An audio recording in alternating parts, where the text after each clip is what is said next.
you knew pretty regularly when you were going to fight, and as your relationship grew at the UFC, you could just call them and say, "Hey, I want to fight," and they generally get you a fight within a certain period of time.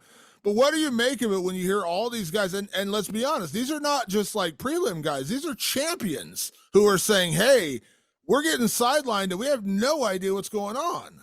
Yeah, it sucks, man, because all these guys are in their prime too, and they're essentially wasting their prime waiting on this organization to figure out their shit, right? The PFL Bellator, it just seems like a mess, really. The entire, um, the merger with everything. It just seems like there's not really a lot of organization.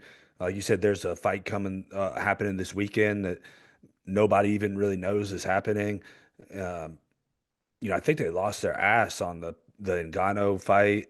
I mean, it just seems like a train wreck, and you know, the rails are just slipping off little by little. If they had the money, they would be wanting these guys to fight. This is all their premier fighters that they acquired with Bellator.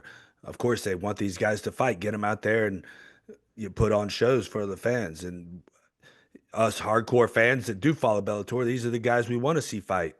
Like I want to see Gegard Mousasi fight.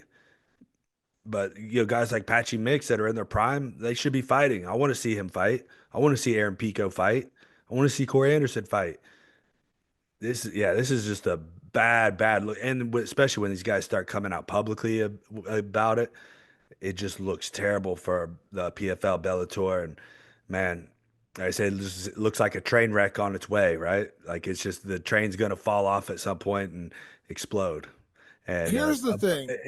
what happens, right? The same thing always happens. They're gonna end up going to the UFC, and the UFC wins again.